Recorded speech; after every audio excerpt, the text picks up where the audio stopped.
Hello everyone. நம்ம இப்போ மதுரை சித்திரை திருவிழாக்கு தான் போய்கிட்டு இருக்கோம். ஆனா என்னன்னா நீ ஆவணி மாசம் வந்துக்கிட்டு சித்திரை திருவிழான்னு சொல்ல நினைக்கிறீங்களா? சித்திரை திருவிழாங்கிறது மாசத்தை பொறுத்து வரதில்லைங்க, அழகரதை பொறுத்து. அப்படி ஒரு அழகர் இந்த மாசம் 21ஆம் தேதி நம்ம மதுரைக்கு வராருங்க. அட நான் சொல்லலைங்க, ஒட்டுமொத்த மதுரை அப்படிதான் சொல்லிட்டு இருக்கு. சரி வாங்க நம்மளும் போய் திருவிழாக்கான ஏற்பாடுலாம் எப்படி போயிட்டு இருக்குன்ட்டு பார்த்துட்டு வந்துருவோம். என்ன காய்ஸ், போலாமா? திருப்பூர்ல இருந்து TVK 2.0. ஓகே போலாம், ரைட் வாங்க போலாம்.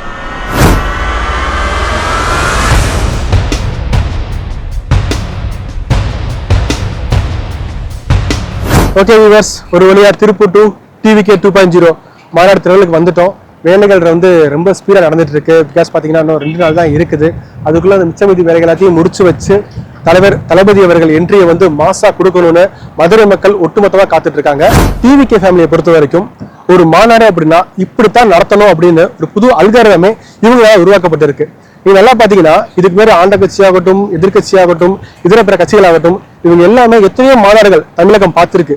ஆனா ஒரு மாநாடு அப்படின்னா இப்படித்தானே நடத்தணும் அப்படிங்கிற மாதிரி தமிழக மக்கள் மட்டும் இல்லைங்க, ஒட்டுமொத்த கட்சியுமே திரும்பி பார்க்குற மாதிரியான ஒரு மாநாடு தான் நம்ம TVK 2.0 மாநாடு.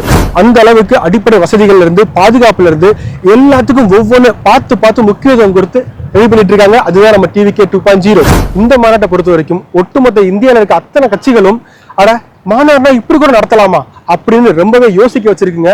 அந்த அளவுக்கான வேலைப்பாடுகள் தான் நம்ம TVK மாநாட்டில் நடந்துகிட்டு இருக்கு.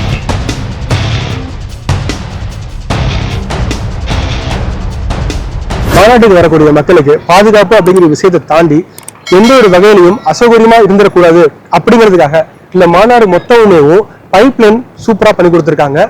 90 பாக்ஸ் இங்க டிசைன் பண்ணிருக்காங்க. இந்த ஒவ்வொரு பாக்ஸ்லையும் முன்னாடி ஒரு 4 பைப், பின்னாடி ஒரு 4 பைப், அவங்க இருக்கிற இடத்துலயேவும் தண்ணி குடிக்கணும் அப்படிங்கிறதுக்காக வசதி செஞ்சு கொடுக்கப்பட்டிருக்கு. பிகாஸ் TVKவோட முதல் மாநாட்டில் தண்ணி பற்றாக்குறையால எக்கச்சக்கமான பேர் ரொம்ப வருத்தப்பட்டாங்க.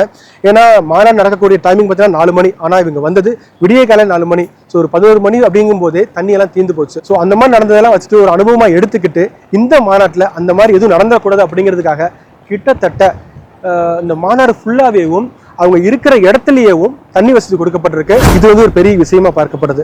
பிகாஸ் இது மாதிரியான ஒரு வேலைப்பாடு எந்த ஒரு மாநாட்டிலையும் சொல்லி யாரும் கேள்விப்பட்டதில்லை. இந்த இடத்த பார்த்தீங்கன்னாலே தெரியும், கிட்டத்தட்ட லட்சக்கணக்கான மக்கள் கூட போறாங்க. இதுல பெரியவங்க இருப்பாங்க, பெண்கள் இருப்பாங்க, குழந்தைகள் இருப்பாங்க. நம்ம தலைவர் வந்து ஆல்மோஸ்ட் குழந்தைகள் தவிர்த்துக்கணும் அப்படின்னு சொல்லிட்டாரு. இருந்தாலும் அவர் மேல இருக்க பிரியத்துல கண்டிப்பா நிறைய பேர் வருவாங்க.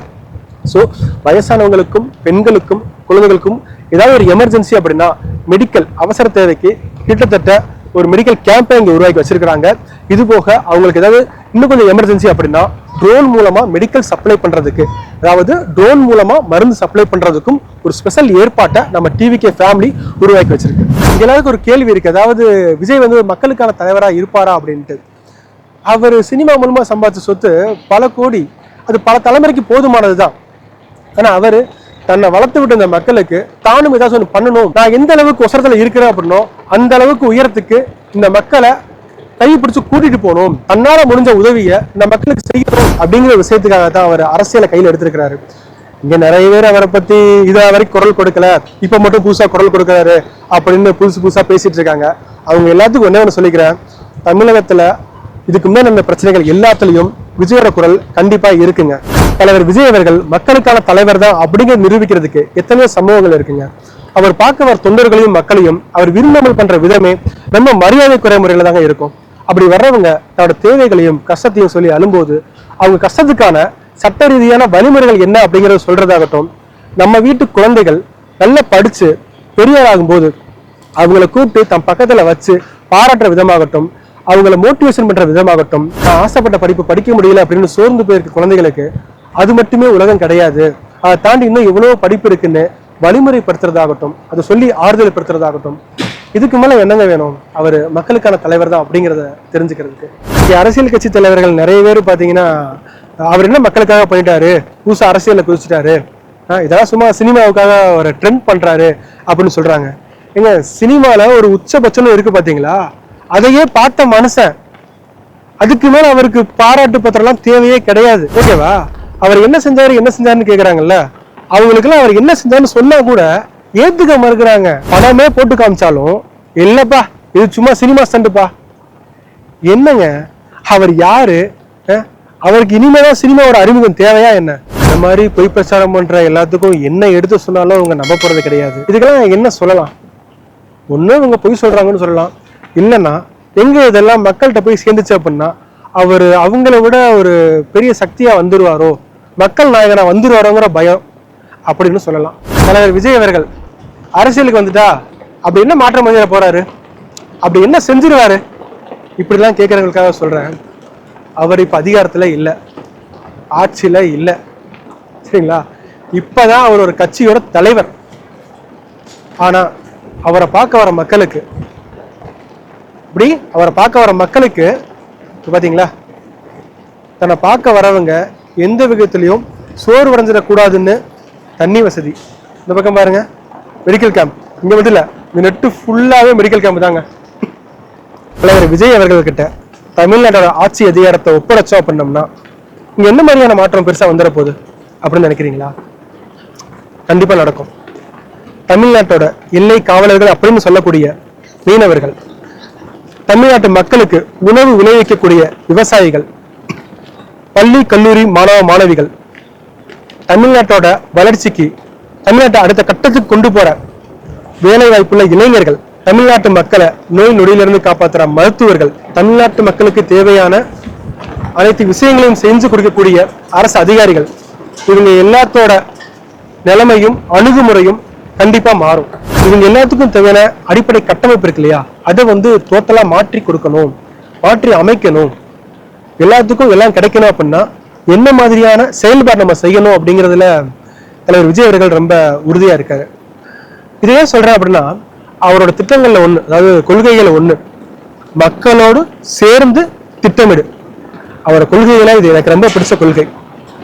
ஒரு விஷயத்த மக்களோட சேர்ந்து திட்டமிடும் போதுதான் அவங்களுக்கு எது பிடிக்கும் எது பிடிக்காதுன்னு நாம தெரிஞ்சுக்கணும், நாம தெரிஞ்சுக்க முடியும்.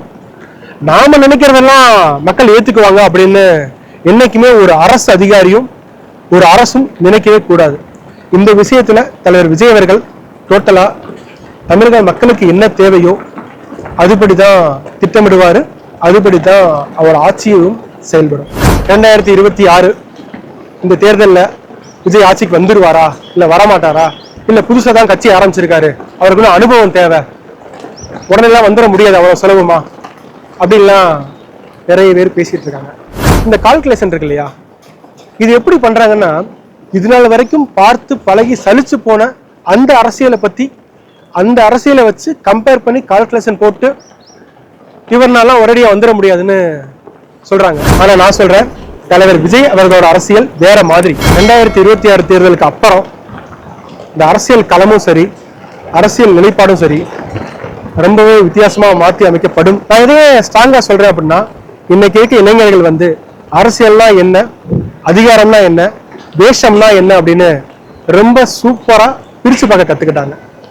ஸோ இனி வரும் காலத்துல 26க்கு அப்புறம் விஜய் அரசியல் அப்படிங்கிற டாபிக்ல தான் அரசியல் மேடைகள்ல பல விவாதங்கள் நடக்க போகுது. அவர் முதல் மாநாட்டிலே சொல்லியிருக்காரு, அதை நிறைய பேர் இங்க நோட் பண்ணணும்னு நினைக்கிறேன். ஏன் சயின்ஸ் அண்ட் டெக்னாலஜி தான் மாறணுமா, பாலிடிக்ஸ் மாறக்கூடாது அப்படின்ட்டு. கரெக்டு தாங்க.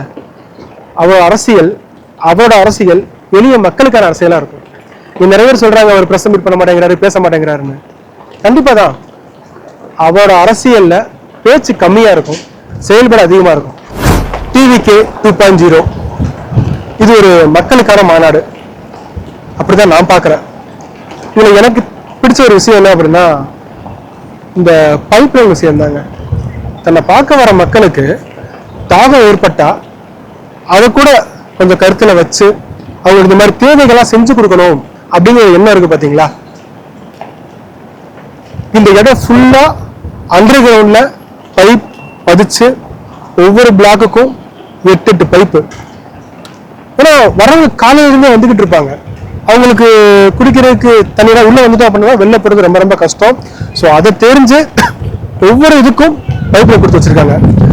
இதை இந்த பைப்லைன் வச்சாரு பாத்தீங்களா. அவர் சொல்றாரு, நான் எத்தனையோ தேசிய கட்சிகளுக்கு மாநாட்டுக்கான வேலைகள் ரெகுலரா செஞ்சு கொடுத்துட்டு இருக்கோம், ஆனா இங்க பண்ண மாதிரி அண்டர் கிரவுண்ட் பைப் நாங்க எங்கேயுமே பண்ணது கிடையாது.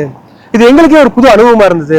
திடீர்னு கூப்பிட்டு இத்தனை ஏக்கராவுக்கு பைப் லைன் கொடுக்கணும் அப்படின்னு சொல்லும்போது அந்த கால்குலேஷன் போடுறதுக்கு எங்களுக்கு ஒரு பெரிய விஷயமா இருந்துச்சுன்னு சொல்லி ரொம்பவே சந்தோஷமும் பட்டாரு, பெருமையும் பட்டாரு.